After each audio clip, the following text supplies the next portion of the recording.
Greetings, friends, and welcome to the What's Right Show. Sam Mirejovsky here behind the What's Right microphone this hour of the program, brought to you by Sam & Ash Injury Law, the only law firm to trust for your injury case. You can reach me, Sam at what'srightshow.com, Sam at what'srightshow.com. Many of you email me on a regular basis. I love it. I read the emails. I am trying desperately to return as many of those, reply to as many of those as possible. Of course, on Twitter, on X, breaking news, my reactions, etc., find me at What's Right Sam, at What's Right Sam. And by the way, show clips and the show itself on Twitter, on X, also under at What's Right Show. Now, I think obviously the past little bit here has been some good news occurring generally for the Trump movement, the MAGA movement, conservatism, even in the traditional senses. The Supreme Court has, and I'm endlessly fascinated by this, has come to the rescue of sanity in our country. And it's not just on the subject of universal injunctions. This is Trump versus Casa. A court has come through 6-3 with significantly curtailing universal injunctions. In particular, this is the case that dealt with birthright citizenship. So we'll get into that here in a moment. But there are other cases that are big too. Mahmoud v. Taylor. This is the parental rights case. Okay. So this is a win for religious liberty. This upheld parental rights on gender-related issues. There's another case, Kennedy versus Braidwood Management.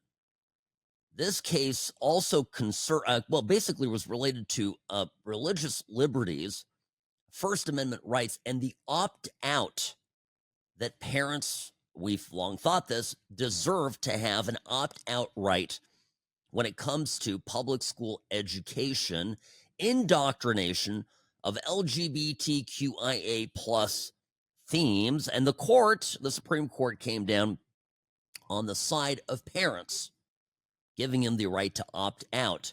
So, and then there's a Free Speech Coalition v. Paxton.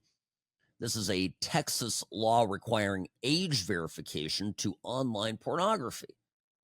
And the pornographers were fighting this, right? And this was this went all the way up to the Supreme Court. And the Supreme Court says, yeah, you know what? We can protect children. It is a reasonable curtailment of the First Amendment to allow the state to require companies to verify the ages of the people consuming online pornographic content, which is really good. All of this is positive. So I want to, can I tell you one sort of glaring thing to me in all of this? I always thought that Ketanji Brown Jackson, that she was dumb. But my gosh, she is dumb. You have no idea, folks, what an idiot Joe Biden put on the bench. And I want to talk about DEI too, because it is a factor.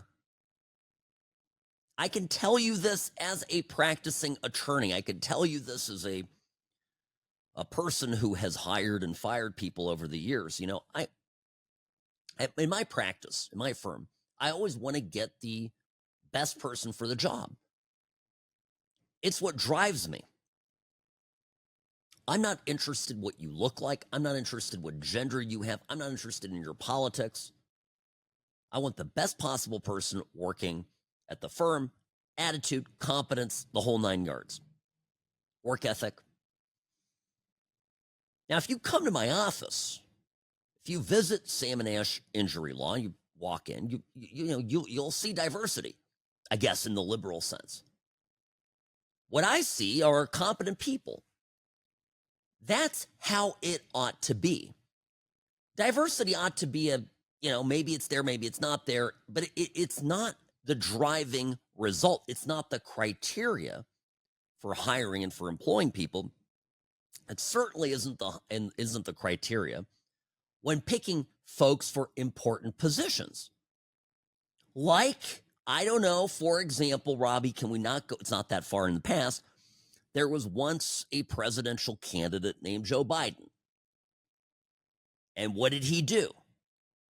He declared, kind of in the middle of the campaign in 2020, as he was floundering in the primaries, and Biden was, this is an important reminder, never forget this, Biden was declared dead politically in the 2020 primaries.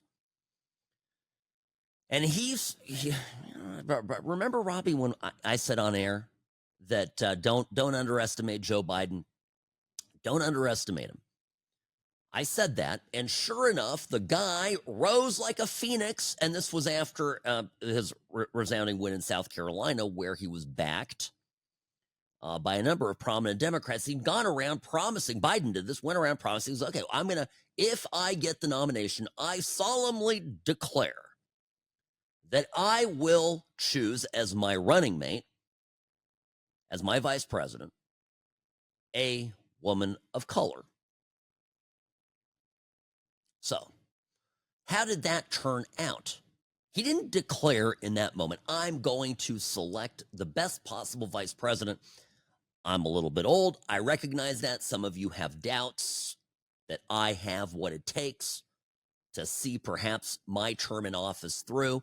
I will pick a competent vice president that could lead the country through thick and thin should something, gosh forbid, happen to me, which actuarially is more probable than not.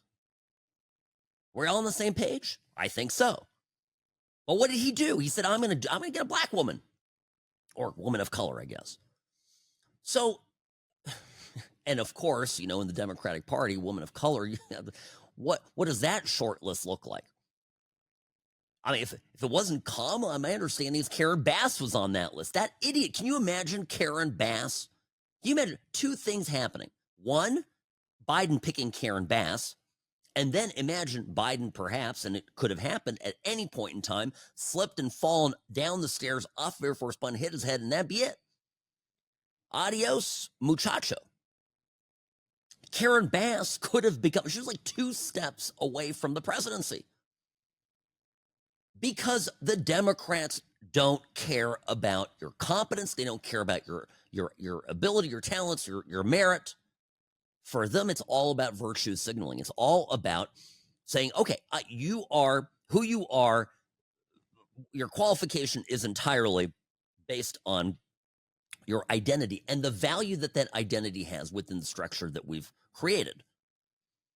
So, why am I bringing all of this up? Why am I going back 4 years and talking about these recent Supreme Court decisions? Well, because when you see the kind of idiots that the Democrats have put on the bench, when you look at Sonia Sotomayor, she's a moron. Ketanji Brown Jackson, moron. I have my disagreements with ACB, right? Amy Coney Barrett, who, by the way, came through in an absolute stunning decision there in the Universal Injunction case. Trump v. Casa. Oh, and she smacked down Ketanji Brown Jackson. We'll get to that in a moment. But, I have my disagreements with Amy Coney Barrett. I certainly have my disagreements philosophically in terms of, jurisprudence. Elena Kagan. Justice Kagan and I are not politically aligned. Our judicial philosophies are different. Elena Kagan is one smart woman. Robbie, you can attest to this, right? Ruth Bader Ginsburg, had my differences with her. She was wickedly smart, folks. And I routinely here behind the What's Right microphone praised her for her intelligence. See, you can disagree and debate smart people. The problem is when you're talking to retards, it's mind-numbing. It's impossible. And I know, here's what the number one thing that happened in the past few days here. Well, this goes back, by the way, weeks, because they're preparing these decisions. They just get released on a certain day. But the justices are writing these decisions over a period of time. And so what clearly has been going on in the past couple of months is a fight, I believe, that behind the scenes in the court. As I read these decisions, as I process them, what I see there is maybe not outright hostility, but I do believe that even Amy Coney Barrett, who has her antipathies for Trump, does not like Trump, it's been quite obvious, has had enough. She's a smart person. She's a smart lawyer, smart judge, and she cannot idiot with these people any longer. And one thing, folks, and I'll get to this in greater detail here after the break, one thing that you must know about all of this is that Coney Barrett, okay, and Roberts are, if maybe possibly charitably put, are centrists. That they joined Alito, Clarence Thomas, Kavanaugh. When they joined these decisions, you know that all of the insane stuff that has been coming out of lower courts has been coming out of the Democratic Party as a whole. You know, all this insane stuff is getting smacked down by Roberts and ACB. You know that the Democrats have taken it all way too far. And the glaring thing here, the glaring big takeaway is that DEI does not work. You put people in important positions, in top jobs, because you want to celebrate diversity. And what you end up doing is highlighting losers. And it is an immense disservice. Ketanji Brown Jackson is an immense disservice to Clarence Thomas and to every other African-American lawyer and judge and legal thinker that is brilliant, that attained what they got in life through their merit. It's offensive. It offends me. It ought to offend you. And it offends America. Sam Mirejovsky, News Talk 840 KXNT. The What's Right show is brought to you by Sam and Ash Injury Law, because you deserve what's right. I'm the best. Personal injury law has been the same for a long time. The best. Big egos, greed, and sleazy schemes. We've had enough. Welcome to Sam and Ash, the new standard for personal injury law, where things are done the right way, because you deserve a team that delivers real support and results. When you have both, your whole world can change. Sam and Ash Injury Law, because you deserve what's right. Hi, welcome back. Sam Mirejovsky here, Nevada's favorite recovering Californian behind the What's Right microphone. Sam@whatsrightshow.com is my email. So I want to talk about the Casa case for a moment. We've had a little bit of time here to process it. You know the takeaway. This is the case on the universal injunctions. And plainly put, it comes down to this. There were over 25, in a very short period of time, in Trump's first 100 days, 150 days, over 25 individual times where a trial court judge, federal judge, issued an injunction based on the case brought forward before the court. And the injunction basically, instead of just limiting the individual parties, was limiting across the entire United States. I was trying to explain this to a non-lawyer friend of mine and how insane this is. I said, listen, imagine you have a judge sitting in Alaska, in Anchorage, or you have a judge sitting in Las Vegas, Nevada.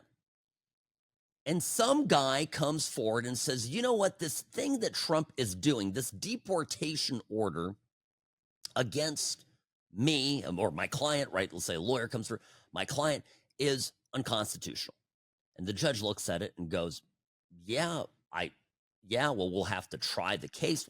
It'll take 2 years before it gets to the Supreme Court, et cetera, et cetera. In the meantime, I'm going to prevent the president of the United States that was elected by half of the country, the unitary executive, I'm going to block all of his constitutional authority with one signature on a piece of paper. He can't do what he's doing, not just for your client, but for everybody everywhere across the entire country. It's insane. And it's never been done. And what this court decided in limiting it is that basically in 200 years of jurisprudence history, and Amy Coney Barrett in her decision goes all the way back talking about how the framers of the Constitution intended these judicial powers to be used and referenced British law and custom. It was very, very well reasoned out because there is a history. And this matters, by the way, because I'll tell you this. I got to say one more thing here, Robbie, that you haven't heard this anywhere else. The reason that Ketanji Brown Jackson got smacked down as much as she did and basically got called stupid on paper in the controlling decision, in the majority decision. And here I'll tell you exactly. Here's what it precisely was said. Amy Coney Barrett, again, this was 6-3, right? Amy Coney Barrett wrote the opinion, okay? And the opinion of the court is what happens. You know, whoever has the majority, whoever decides on the rule, then the chief judge will basically ask who wants to write and will assign one of the justices, to write the opinion. And Amy Coney Barrett, basically smacked. Here's what she goes. She wrote, "We will not dwell on Justice Jackson's argument, which is at odds with more than 2 centuries worth of precedent, not to mention the Constitution itself. We observe only this." This is Amy Coney Barrett writing. She's writing this. "Justice Jackson decries an imperial executive while embracing an imperial judiciary." Meaning, in other words, she's trying to make the presidency more weak, and at the same time, she is unlawfully making the judiciary stronger, outside of the bounds of the Constitution and congressional authority. Now, you're not going to hear this anywhere else.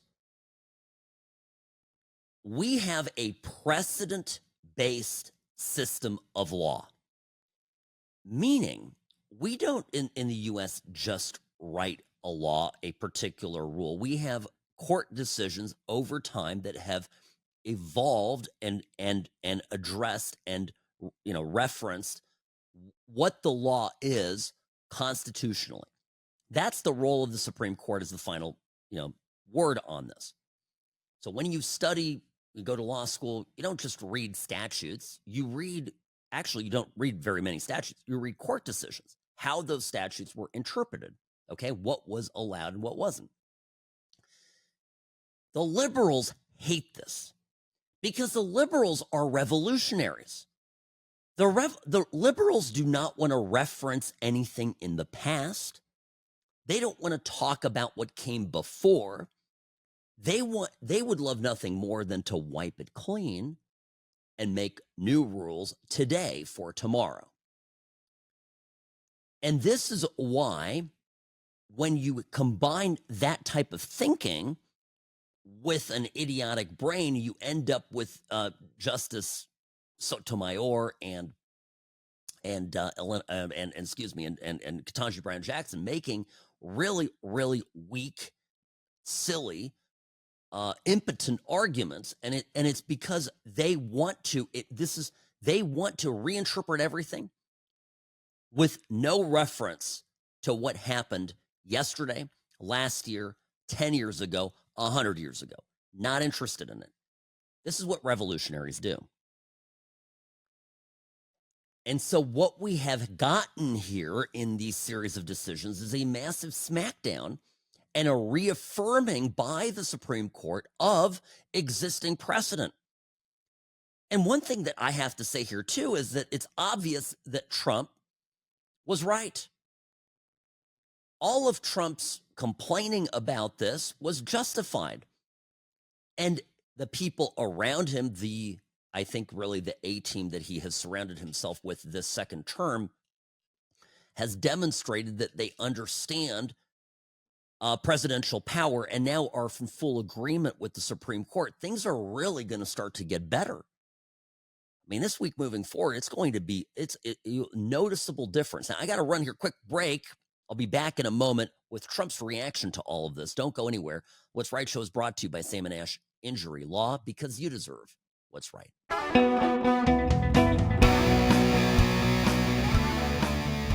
Hi, welcome back. The What's Right Show, brought to you by Sam & Ash Injury Law, is your place for common sense conservatism, Monday through Friday, 1 to 3 p.m. here on News Talk 840 KXNT. By the way, 1 year has passed since this happened. Now, before I play what this is, the clip, I just want to tell you this was the moment when our country was saved. He was separating babies from their mothers, putting them in cages, making sure the families were separated. That's not the right way to go. What I've done since I've changed the law, what's happened? I've changed it in a way that now you're in a situation where there are 40% fewer people coming across the border illegally. It's better than when he left office. And I'm going to continue to move until we get the total ban on the total initiative relative to what we're going to do with more Border Patrol and more asylum officers. President Trump? I really don't know what he said at the end of that sentence. I don't think he knows what he said either. Look. 1 year ago. And like that, Biden was gone. Then we got Kamala. And as we like to say, the rest is history. Now Trump is president. Trump has a Supreme Court broadly affirming much of his agenda. The unlawful and overly expansive universal injunctions are now prohibited as a matter of order by the Supreme Court. Justices have decided 6-3, not a wobbler, 6-3, that these lower court judges can't act like kings. Ironic, of course, given that the left calls Trump a king, but then celebrates unelected, lifelong appointees to the bench making decisions that upend the will of the people who elected the president. Here's Trump at a press conference right after the decision came out. This is Trump v. Casa, big win for the administration and for Trump, of course, politically. And Trump talking about the ways that this is going to help. Some of the cases we're talking about would be ending birthright citizenship, which now comes to the fore. That was meant for the babies of slaves. It wasn't meant for people trying to scam the system and come into the country on a vacation. This was, in fact, it was the same date, the exact same date, the end of the Civil War. It was meant for the babies of slaves, and it's so clean and so obvious. But this lets us go there and finally win that case, because hundreds of thousands of people are pouring into our country under birthright citizenship, and it wasn't meant for that reason. It was meant for the babies of slaves. So thanks to this decision, we can now properly file to proceed with these numerous policies and those that have been wrongly enjoined on a nationwide basis, including birthright citizenship, ending sanctuary city funding, suspending refugee resettlement, freezing unnecessary funding, stopping federal taxpayers from paying for transgender surgeries, and numerous other priorities of the American people. We have so many of them. You know, it's a complete win. Now, what this Trump v. Casa decision has done, too, and it's very important, it is a dagger through the heart of the Democrats' lawfare playbook. You know, before Trump was sworn in, I mentioned to you that the resistance was going to be strong. The opposition to Trump's agenda was going to be significant. And about 6 days or so, less than a week before Trump became president, there was a podcast called the Legal AF podcast. Bunch of libs on there drooling over themselves. And there was a guy that went on named Michael Popek. Who is he? He's one of the principal lawfare witchcraft, grand poobahs, okay? He's at Midas Touch. These are the people that by the way, went after Trump in the inner presidency period, and then were beginning to sharpen their knives at the start of Trump's term. I'm going to let him, and I've played this before, I'm going to play it again, because here is exactly what the lawfare playbook would consist of in fighting, slowing down Trump's agenda. Every time he's doing something to undo something that Joe Biden or the SEC did is one less minute, one less resource that he has to do something forward-looking, to do something to advance one of his policies. That's why you got to continue to build. You want to build a wall? Build a wall of policies and lawsuits and rules and executive orders that Donald Trump has to try to dismantle in the limited time he has. I know it seems like it's interminable. He hasn't even gotten in yet. But I'm telling you, that 4 years is going to go by quickly. The 2 years until the midterms is going to go by even more quickly. He could be lame duck within 18 months if we have our way. So what did they do? They thought, we've got this in the bag. We're going to have all these judges. We're going to file lawsuits. Because that's what this Casa group is, right? Casa is a group of Democratic activists who are, finding clients who are damaged by Trump's quote-unquote anti-immigration policies. Now, birthright citizenship, for example, is a joke. We all understand fundamentally how it's been abused. I've talked to, I'm not going to relitigate this idea of these Chinese birth houses, for example. I had one in my neighborhood when I lived in California. It was egregious. It was a machine designed to churn out passports for the elite members of the Chinese Communist Party who are paying $100,000 plus for this ability to have this done. We're done as a country if we allow this to go forward. But anyway, the Democrats come along. They find somebody who, quote unquote, was harmed by Trump's policies. And now they go in with an activist agenda with funding from various NGOs and, of course, top donors, and go to court. And they would pick exactly the judge to go to that would give them the injunction and presto, slow the entire presidential agenda down. And that is what Popek here is describing. He's saying one part of it is, of course, building up the outgoing. This was 6 days before. This was the 14th, right? Of January. So this was less than a week before Trump took office, and so in the last stages of the Biden administration, they certainly try to put a lot of executive orders in that would help keep some of Biden's policies in place and would curtail Trump's abilities to or slow him down in his abilities to affect his agenda. But the other part of it was lawsuits, flat out. We're going to sue the hell out of Trump and tangle him up in court. And the best thing about the Casa decision is that it's not just a ruling limited to the birthright citizenship deal. It's a general prohibition against universal injunctions. It clearly delineates that a judge, a trial court, district court judge, or even an appellate judge cannot issue a universal injunction. Whatever injunction's in place, it's just limiting to the parties. So now they would have to go and, I guess, sign up clients everywhere across the country. It still wouldn't prevent Trump from enforcing his immigration agenda, for example, against people that are not specifically named in the suit. Huge, huge blow to the entire strategy that the Democrats had to stop Trump. So I'm pointing out the magnitude of importance that this decision has. Now, yes, the other part of this, of course, is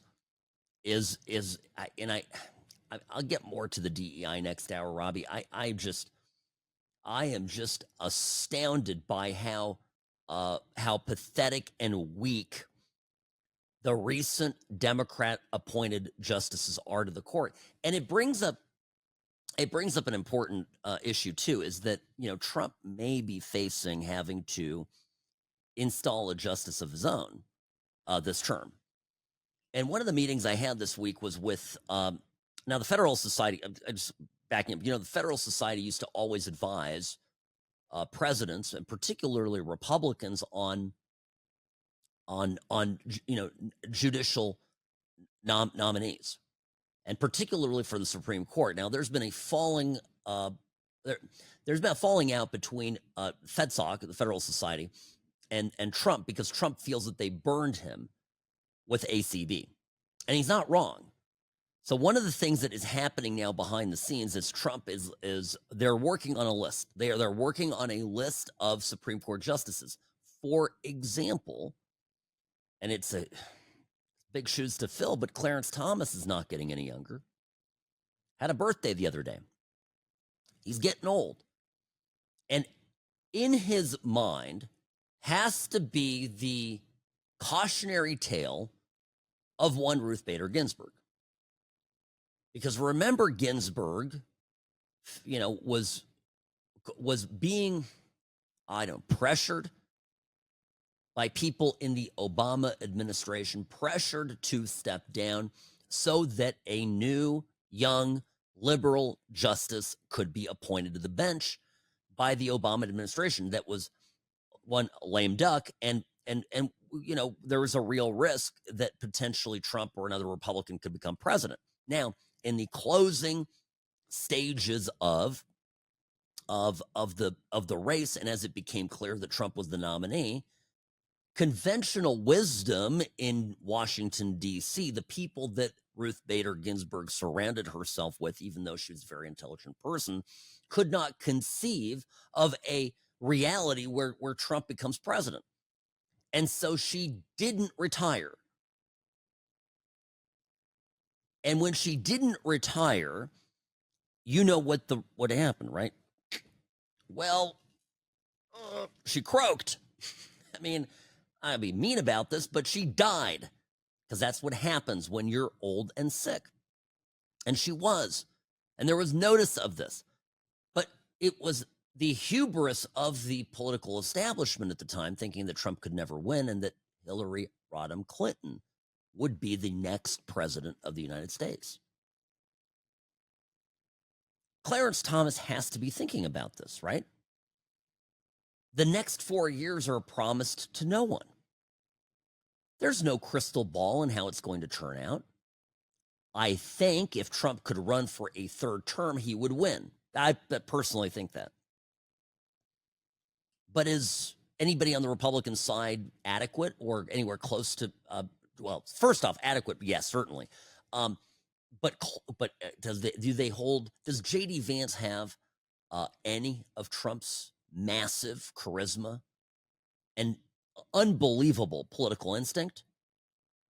I don't think so. I don't know yet. I am not sure, and I can't bet the farm on it. And that's so. For example, Clarence Thomas is certainly considering it. Now, I've heard, for what it's worth, Rami, I don't know how much you've paid attention to this, that Sotomayor is very sick. The wise Latina, as Rush called her, not doing well. So there is a sort of I won't call it a death watch, but there's a retirement watch certainly going on. I'll tell you a little bit about that when we come back. I have to take a break. They're giving me dirty looks here through the control room. Gotta run. Sam Mirejovsky, News Talk 840 KXNT. Back in a jiff.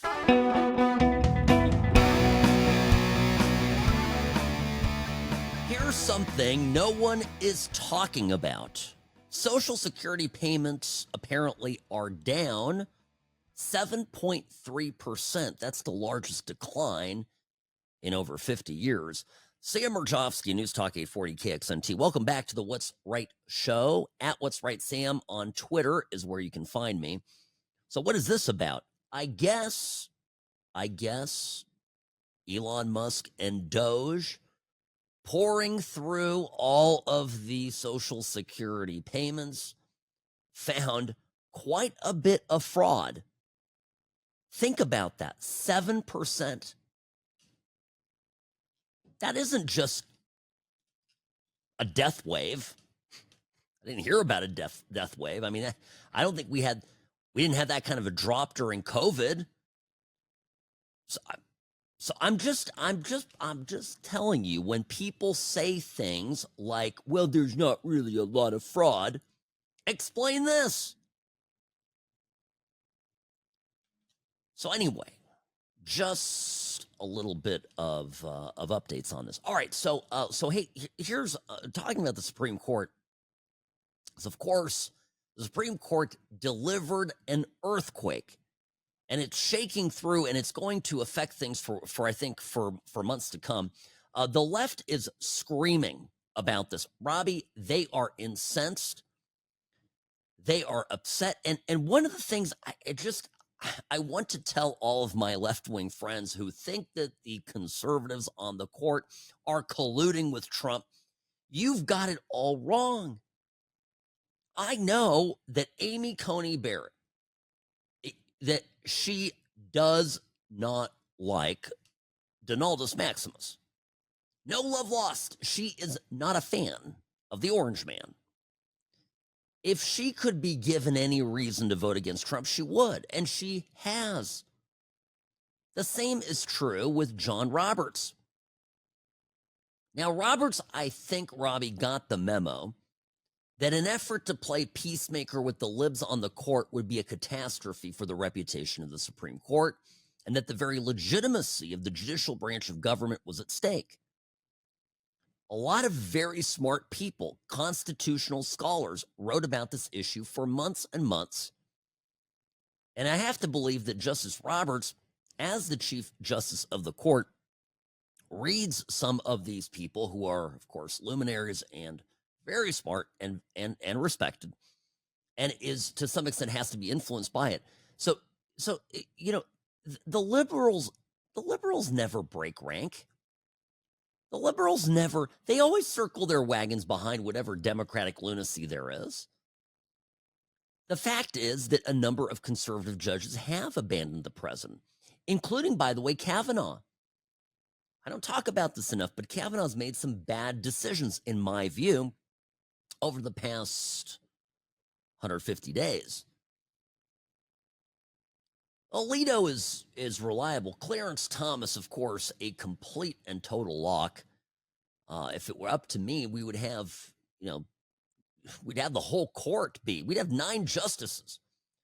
Clarence 1, Clarence 2, Clarence 3, Clarence 9, just a whole 9. That would be if I, were king. But there aren't folks, there really are there's no one like Clarence Thomas.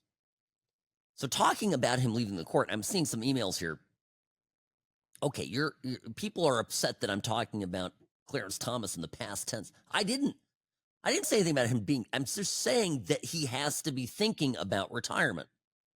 And he cannot wait and risk it. The chances, like if there's another election, which there will be, of course, November of 28, and the election has a Democrat winning, let's say, I mean, I don't want to get ahead of myself here, but let's say that the beautiful, white-toothed, slicked hair governor of California becomes our next president. You think Gavin Newsom is going to appoint a reasonable constitutionalist justice? I've already told you what the problem is with the left. They want to scrape precedent, which is what our law is based on, and come up with law that suits their needs politically. The whim of the moment. That was the entire problem, by the way, with Roe. Roe v. Wade was fiction. It was not based on anything in the Constitution or anything in a precedent of law.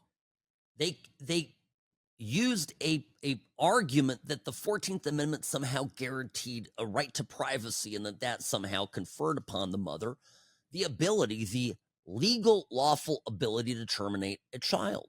And then they came up with a silly formula. Well, it's not silly, but it came up with a formula that was silly in terms of precedent, because it's unprecedented as they made it up. Well, in the first trimester, it's this, and in the second trimester, it's this, and a highest level of scrutiny in the third trimester. But it was all just fugazi.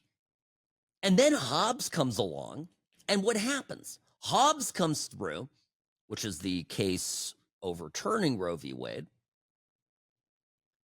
and the only thing that the Democrats really had was violence. Actually, really a call to terrorism. Remember, somebody still in the Supreme Court, somebody working in the Supreme Court for one of the justices, leaked the Hobbes decision in an effort to influence judges on the court, the conservatives voting for it, to change their minds. It's one of the most scandalous things, really, and this is what Democrats do. This is what the left does. Make up stuff, then when they get caught, challenged on it, fight dirty to try to win. We must never forget this.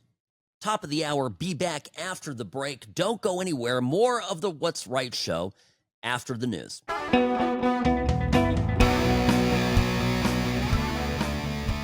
Rarely wrong, always right. Sam Mirejovsky here behind the What's Right microphone. Friends, great to be here with you as always. Welcome back. My email, sam@whatsrightshow.com, sam@whatsrightshow.com. And of course, on Twitter, now X, you can find me at What's Right Sam. All right.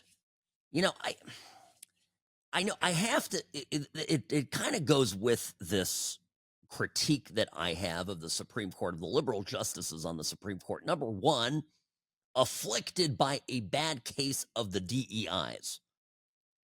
That's one thing, now that we've got a little bit of time passing, to gloat over some of these great decisions, smackdowns of the activist judges who across the country have aided and abetted the Democrats' plan to thwart the presidential agenda. You have to recognize that these people here are not operating with a full stack, i.e. Sonia Sotomayor and, of course, Ketanji Brown Jackson. Now, the other component here of this I was mentioning just before the break is that the left first goes and makes stuff up and ignores precedent. That is what Ketanji Brown Jackson tried to do in her dissent in the Trump v. Casa case. This is the case related to the universal injunctions as it related to birthright citizenship. So first and foremost, that case allows Trump to proceed generally with blocking birthright citizenship, the awards of processing of citizenship paperwork for any child born to, it's very important, by the way, born to a mother who is illegal or a mother who is here on a temporary status where the father is neither a resident nor a citizen. This kills the birthright, the birth, houses, the baby, the citizenship factories for Chinese babies, where the dad is back home, he's in China, he's in Shanghai, and the mom is here, dropping a little anchor baby. Future member of the Communist Party, dual citizen, can vote in American elections. We know China is very interested in monkeying with our election process. So anyway, this is a good decision. Now, when the Democrats don't get their way, they will begin to get angry. They will begin to fight. I mentioned before as an example of this Roe v. Wade, when the Hobbes decision came down, they did all sorts of dirty tricks to try to get that thwarted. And one of the places where, and this is when you talk about the DEI thing, you talk about affirmative action. Remember, it's been almost exactly 2 years since the court decided that affirmative action was no-go. And we forget this, right? We forget that it was in June of 2023 that the U.S. Supreme Court decided 6-2 that Harvard's race-based admissions policies violated the Equal Protection Clause. This case was called Students for Fair Admissions, Inc. versus the President and Fellows of Harvard College. Now, it was not even a month later that Berkeley Law School Dean Erwin Chemerinsky was caught on camera explaining how they would get around the court ruling. And I've played this before, but today I'm digging at all the best hits of Christmas past because they're relevant again today. Listen to Erwin Chemerinsky talk. What I mean by unstated affirmative action is, what if the college or university doesn't tell anybody, doesn't make any public statements, but still wants to? I'll give you an example from our law school, but if ever I'm deposed, I'm going to deny I said this to you. When we do faculty hiring, we're quite conscious that diversity is important to us. And we say diversity is important, it's fine to say that. But I'm very careful when we have a faculty appointments committee meeting. Anytime somebody says, we should really prefer this candidate or this candidate because this person would add diversity, don't say that. You can think it, you can vote it, but our discussions are not privileged. So don't ever articulate that that's what you're doing. So, yes, the Supreme Court told us that the law of the land, remember, Democrats are always talking about the law. No one is above the law. The law is most important. You can't have democracy without the law. Respect the law, Trump. Respect the law, Congress. But then along comes a decision they don't like, and they begin to find ways to get around it. So what Chemerinsky here is doing, and by the way, Chemerinsky isn't just some guy who is a dean of a law school. Chemerinsky is considered to be the left's preeminent authority on the Constitution. He's a constitutional law scholar. Now, he is a foaming at the mouth radical leftist. He's kind of a D-bag of a human being, I think, personally, from my experience. And it's evident in this clip that he has very little regard for the Constitution when he gets a decision that he feels is not right. It has nothing to do with decency, has nothing to do with the Constitution, nothing to do with precedent, has everything to do with his radical agenda. But I digress. There is a piece that just came out from by Christopher Rufo. And he is this is a conservative activist writer. He's a senior fellow at the Manhattan Institute, very, very smart guy, and he's known for his longstanding opposition to critical race theory. And he's hugely influential on the right currently, particularly in the Trump administration. And Trump has relied on a lot of Christopher Rufo's writings to enact some of his many executive orders. So Rufo is a significant guy. So writes this piece, and it came out on Thursday. And it's about Cornell University that they hired based on race, internal documents show. And it says basically that they got around discrimination laws. And since they're under pressure for President Trump with his executive orders, that they have changed, right? Instead of changing their tune, they've just monkeyed with the process and still rig it so that the diversity hire gets hired. A Cornell whistleblower pointed to two problematic features of the university's hiring system. The first was its use of diversity statements, which allow applicants to express their commitment to left-wing racial ideology. They get to describe themselves in those radical terms. And then, right, the hiring committee reads that, and it's a signal that that is the person that they want. Now, the other part of this is that they don't let anybody beyond the first round who isn't diverse. So maybe it's not on paper, but they're still breaking the law. And they're doing this not just with hires, they're doing this also with admissions in direct opposition to the law of the land per the Supreme Court. Now, we know first, right? We know that the Democrats, the left, is obsessed with race.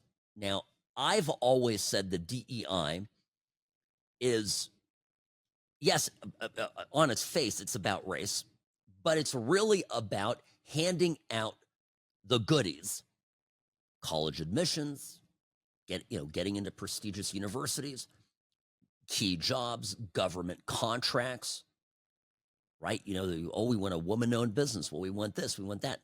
You're not looking for the best service provider, the best, contractor to do work for the government. You're looking at all these other criteria. But by making it not about the best contract, not about the best price, not about the best quality, whether it's a contractor or an individual person, the most capable, competent, track record, all that stuff. By now being able to look at race, you can hand these benefits, right? These goodies, you can hand them to people who you want to give political favors to.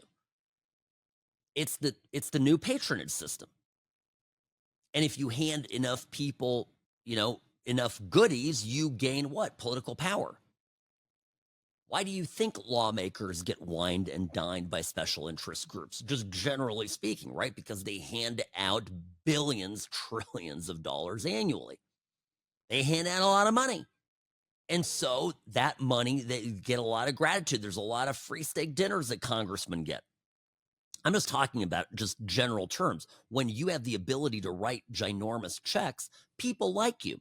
And if you can hand out goodies in society to your people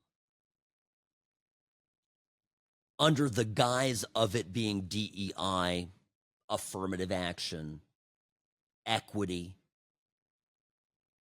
you not only get to hand out, things of value to your political class, you get a pat on the back for it because you're doing good. And then the problem is it all comes crashing down when these people are morons. Read Ketanji Brown Jackson.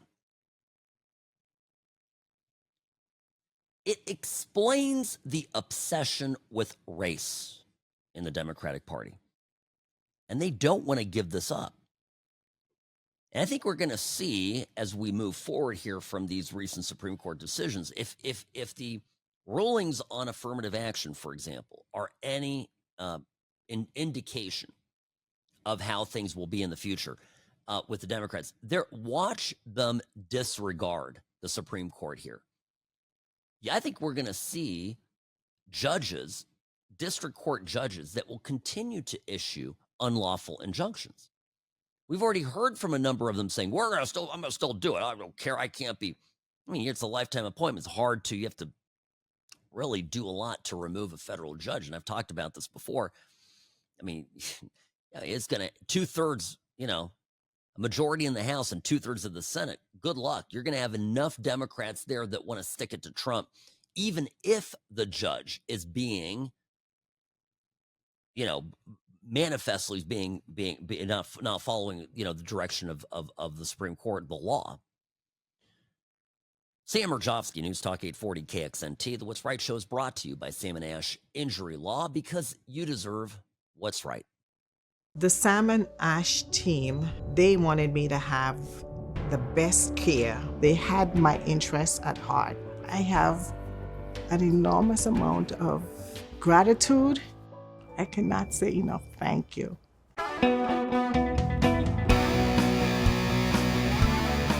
Hi, welcome back. Sam Mirejovsky here behind the What's Right microphone. So last, Wednesday, Representative Brandon Gill from Texas, who's really making some good waves on this. I'm glad he's asking these questions. Got a DEI expert in at a congressional hearing. This guy's name is Dr. Sean Harper from USC. Dr. Sean Harper. Now, he looks, I can tell you right now, looks like a clown. All these DEI people, by the way, are clowns. Imagine your only thing, right?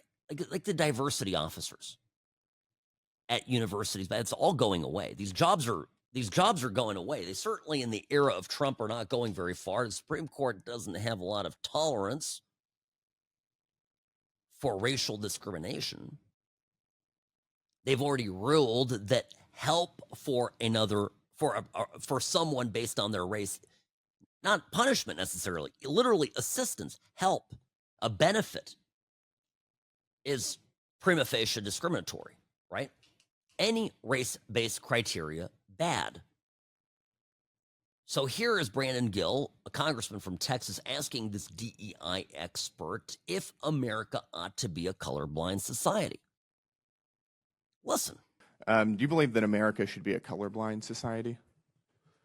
For instance, should people be treated differently based on their race?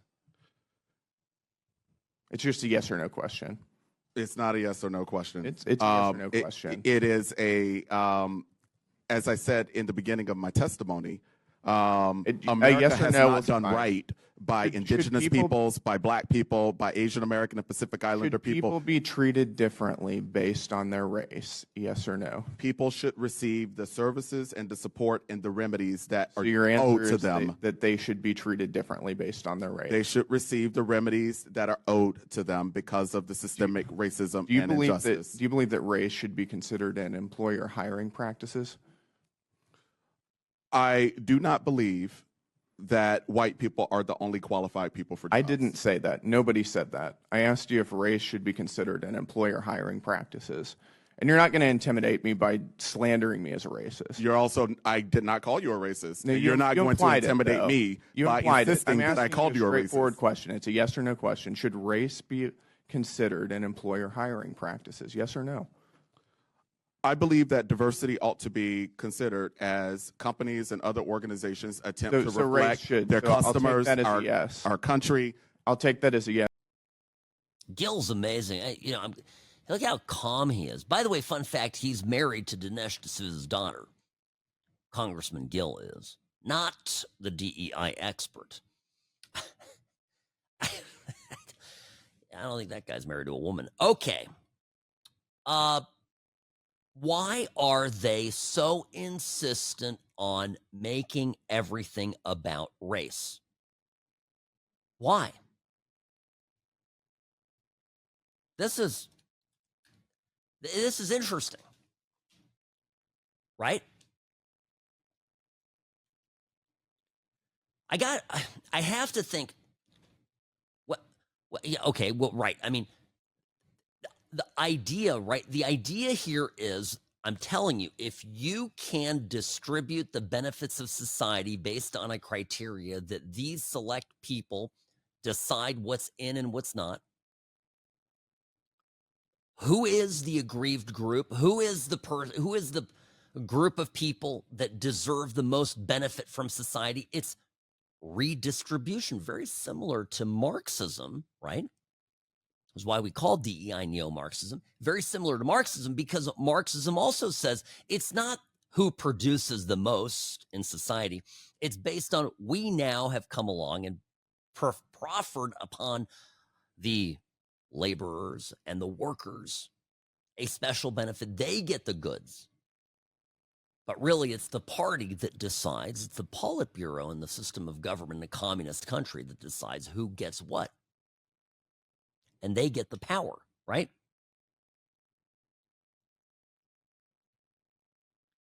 We've been talking a lot about that guy in New York. This past week, at a rally to free our people, Mamdani says that violence is an artificial construct. Now, what does this have to do with DEI? Well, it has everything to do with it. Again, nothing is real. The only thing that matters to a leftist is what they tell you it is.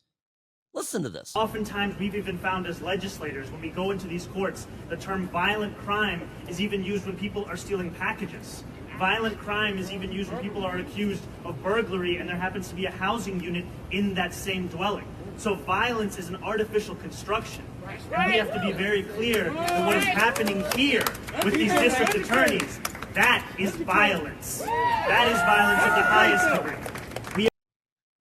You know what's really funny to me about this? How many times have you heard the left tell us that misgendering someone is an act of violence? Right? I can't believe, Sam, that you called Elliot Page Ellen. Oh my goodness, that is an act of violence. Not just on Ellen Page, but on the whole trans community. They say this kind of stuff, and then they turn around and they say, well, I mean, what's violent crime really? I mean, if somebody breaks into your unit, you're at home, and you're traumatized by, well, it's just somebody that's hungry. I mean, that's not violence. What's merit? Merit isn't important. Achievement isn't important. Qualifications aren't important. We're going to give people the benefits of our society, the rewards of our society. We're going to distribute it based on who we think deserves to benefit from society. No merit, no democracy, no choice, selected by a small group of people. By the way, these DEI folks at the universities who are now basically on their way out, you know that they absolutely were some of the most powerful people at these schools. Crazy to think about that. Like a little Politburo inside universities. Sam Mirejovsky, be right back after this.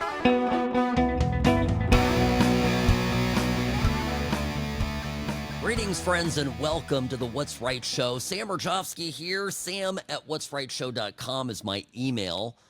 So on the heels of some of these decisions, we have a word that the Department of Homeland Security is terminating the legal status of over 500,000 Haitians currently living in the U.S., undoing Biden-era policy. Huge news. And by the way, remember during the race how they said that nobody was eating cats and dogs in Illinois? And then it turned out that people actually were eating cats and dogs, and that there were these Haitians running around catching birds, ducks out of the pond, carrying them through the neighborhoods. Crazy stuff.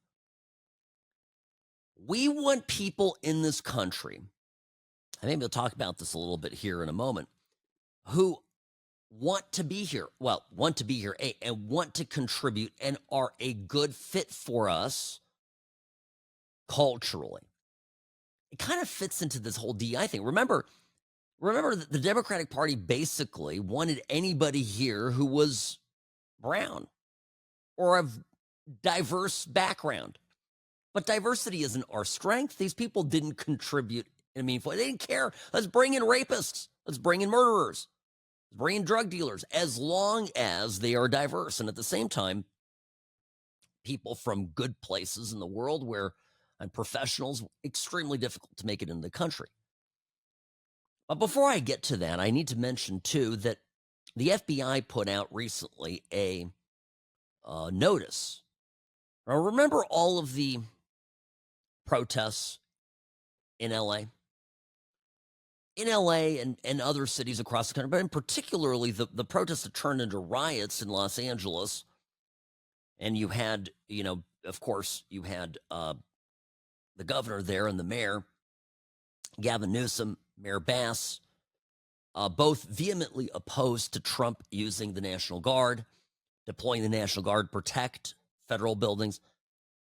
But even after the National Guard showed up, you still had protests. You still had acts of violence. You still had terrible things occurring. And then all of a sudden, one day to the next, it went away. And I dug this up. This was out on June 18th, right as everything ended, right? It was on cue. Listen what the FBI and the IRS came out with. Listen to what they put out as a public service announcement. Hello, I'm Bill Asaley, United States Attorney for the Central District of California. And I'm Akil Davis, the Assistant Director in charge of the FBI's Los Angeles Field Office. And I'm Tyler Hatcher, the special agent in charge of IRS criminal investigation here in Los Angeles. The right to assemble and protest peacefully is protected by law. Unfortunately, we have seen individuals whose intentions are to cause damage and to assault law enforcement. For example, last week we arrested an individual who was charged with conspiracy to commit and aiding and abetting civil disorders. These violent agitators put peaceful demonstrators at risk. The FBI and our federal partners will continue to investigate individuals and organizations who are knowingly funding or committing acts of violence against law enforcement, as well as the destruction of property. We are currently tracing money to determine who is providing funding for these riots. Funding crime doesn't just affect the criminals, it also disrupts entire communities. Each dollar funneled into illegal operations fuels violence, undermines law and order, and perpetuates fear. Make no mistake, we will identify and disrupt financial networks supporting these criminal activities. Wow. The left, again, the same group of people that talk about law and order and the importance of supporting democracy. The minute they don't get their way, they kick and scream. Trump goes in, ICE comes in, they start disrupting the criminal illegal alien networks inside Los Angeles, threatening the great experiment of the left to import enough of the third world to make us the third world, a place where the Democratic Party can thrive politically and maintain and grow, in fact, its political power. Trump comes in, disrupts that existential threat to the Democratic Party. They call in the bigwigs, the financiers behind all of this. All of a sudden, it's not just protesters showing up, people being paid potentially to be there, and certainly photographs circulating of pallets of bricks fresh from big box construction stores, costing thousands of dollars, being deployed around so that individual protesters can be armed and dangerous with giant cinder blocks that they were throwing at police cars, that they were breaking up and using to smash federal property. And for the first time ever, Trump has figured it out. You don't hear Trump up there screaming and shouting. No, Trump deployed the IRS, the FBI, and goes look at the trail. There's the U.S. Attorney for the Central District of California, oversees Los Angeles, and he goes, listen, to my left, FBI special agent, my right, IRS special agent, we're going to track the money. And one day to the next, literally, game over. This is unbelievable, folks. It's incredible. I can't tell you.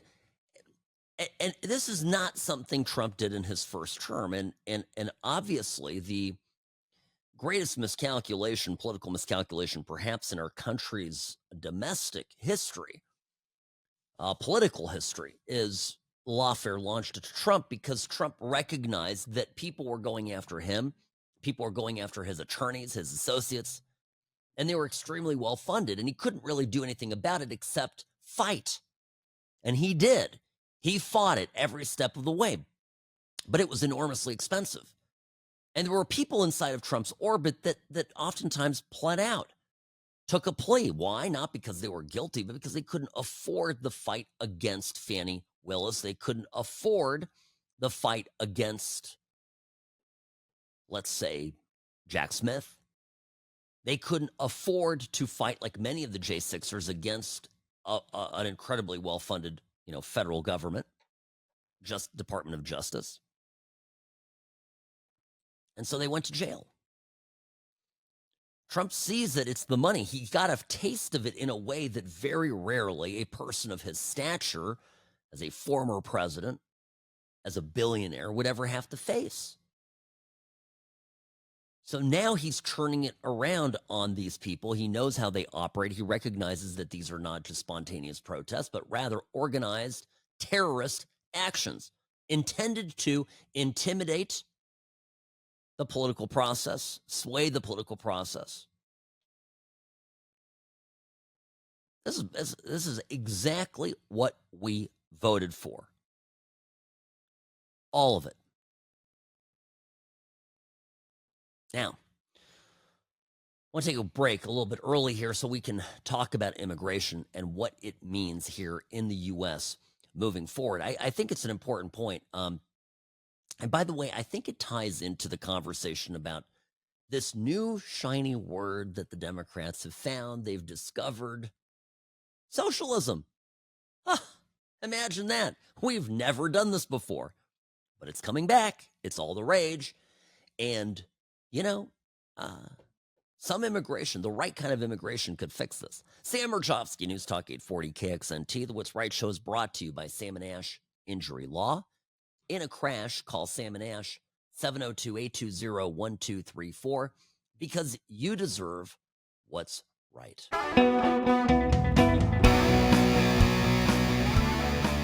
I've mentioned a few times now how it boggles my mind that the Democrats, the same people who are intent on bringing every person they possibly can from the third world into this country illegally, if that's the way it has to be, are at the same time fully committed to creating a socialist utopia here in the U.S. The two don't go well together. Sam Mirejovsky, News Talk 840 KXNT. The What's Right show is brought to you by Sam & Ash Injury Law. In a crash, call Sam & Ash 702-820-1234 because you deserve what's right. Now, the glaring problem, of course, with importing a ton,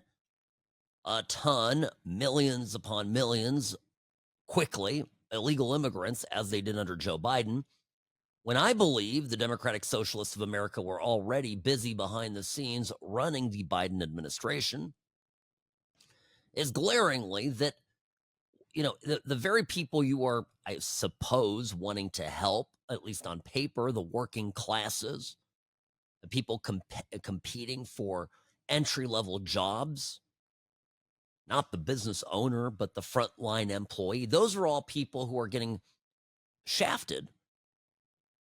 Price pressure, cost pressure, by virtue of a lot of cheap available labor to replace them in the workforce. Basic supply and demand, right? So you'd think on its face it would not gel, it would not add up. But the reality is, the way the Democratic Socialists see this, the new Democratic Party, more people they get in the society that maybe need government help, the more political power they have. They're not interested in actually having wages be up. In fact, they would prefer that wages be down, that people need the government. They be reliant on government. So the big picture, by the way, and you don't have to take my word for it, right? You can listen to what, for example, AOC says about this. This was Thursday.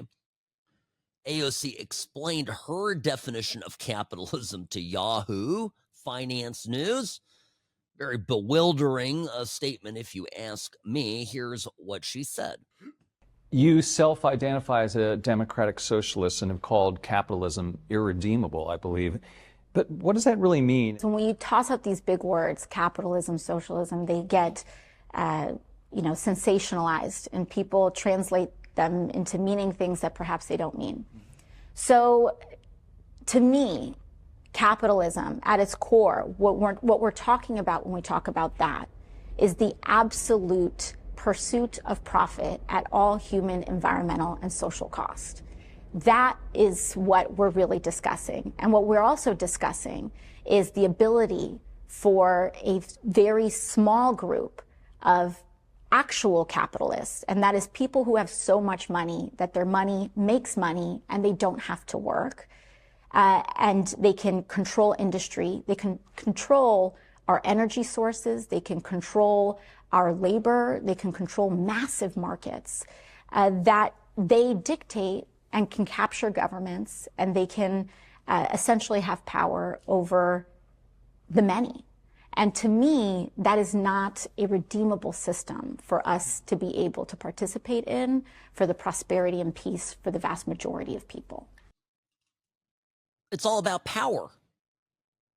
Did she talk about anything in there really about improving the conditions for the working person, or did she get completely sidelined by the pursuit of power? We can't have these rich people have the power. I want that power, says AOC. I want it for me. dumping 10 million, 14 million, 25 million illegal immigrants in this country in the last 4 years was a power play by the Democratic Party, plain and simple. And when you start to listen to the way these people talk, you realize that they weren't even hiding it very well. Okay? Now, Trump got asked back in October, less than a month before the election, at the Economic Club of Chicago by Bloomberg News, about basically good immigration and talking about shortages of labor. Here's Trump's answer on this, and it might be instructive into how he sees immigration as a topic moving forward. Many companies here have a shortage of labor. Yeah, that's good. We'll take care of that. We're going to get people in here rapidly, and they're going to be people that want to be in here, and they're going to be people that can love our country and won't kill people because they don't like the way they look. Simple and straightforward enough. You know, I have an idea, Robbie, sort of at a macro, big picture level. America is, in spite of her many flaws, and in spite of the idiots here that, are in various levels of government or get elected perennially, right, into Congress, an amazing country. We're the best country in the world, and the world wants to be here. If you are struggling to understand why I am linking up democratic socialism, the power hunger of the new Democratic Party, and what happened in the last 4 years with immigration under the Biden administration, let me tell you this. Why in the name of everything that's good in the world did the Biden administration have to pay immigrants to come here? That's what they did. Look at the staggering sums of money that were raided from FEMA coffers in order to give EBT cards and support welfare, essentially, for brand new, newcomer illegal immigrants. Let me ask it another way. What kind of people are we going to get in the country if they're the immigrants, the newcomers, legal or illegal, that we have to pay them, we have to entice them with bennies? That's short for benefits, okay? Not very good. When my parents immigrated here to the U.S., left Europe, they didn't come here. My mom came here for work and for freedom. My parents were convinced that the Soviet Union was going to take over Western Europe. They wanted to get the hell out of there. They left communist Czechoslovakia in 1968. My mom went to France. My dad went to the Netherlands, Holland. They married in Holland, and in 1977 came to the U.S. They didn't come here for state support. Frankly, the welfare was a lot better if they'd wanted it in the Netherlands. We are a nation of immigrants, but the immigrants that built America and contributed were the ones that came here to contribute. And the world is full of those people that today, now, would come here in a heartbeat to work. But those aren't the immigrants that the left wants. This entire discussion comes down to and boils to this simple truth. The left wants immigrants that come here who are losers, who are pathetic, worthless people. I'm just going to come out and say it, because those people need the state. They need mommy AOC to pay the bills. And as long as they're on the take, they become reliable power, a reliable power base for the Democratic Party. Trump is in the enforcement stage of this, right? And then I'm all for it, right? And I'm actually all for cleaning up all the illegal immigrants. I'm just let's do it. Let's get most of them out, if possible. The Supreme Court decisions certainly help Trump. Ones earlier in the week also helping Trump getting this done. So, good. Once the enforcement phase of this, starts to wind down, or is a well-oiled machine and is running smoothly, what I think we ought to do is have Trump ought to lead a national discussion about legal immigration. Let's open our door to legal immigrants. Let's get them in here. There are jobs that they will take. Let's give people, a temporary visa to prove themselves, to allow them to work. Let's create a pathway that they can follow to a green card. And of course, from a green card to citizenship. The most important thing is, A, we want to vet the people that are coming here so they're not murderers, rapists, terrorists, etc. They're not IRGC, trained special operators that are here going to cause havoc. But we also really want people who are here to work hard. As our economy grows, we will need more labor, particularly when the illegal immigrants have been booted. But that's good. So I tell you, I think that's where we're headed. And I'm all for people coming here. But we need to make sure, first and foremost, that we have the right amount of people. We have an understanding of whatever our deficit of labor is at a critical point, and then go from there. It can't be at the detriment of U.S. workers. By the way, I'm seeing these great stories coming out of L.A. that these illegal street vendors are either hiding, have self-deported, or have been deported, and now there's teenagers out there that are, American teenagers who are selling food and have replaced it. It's good stuff. Americans not going to do the jobs. Yeah, not true. All right. Got to wrap it up. As always, a great show. Sam@what'srightshow.com. Sam@what'srightshow.com. My email @what'srightsam. Follow me on Twitter. I'll see you soon, folks. Hang in there.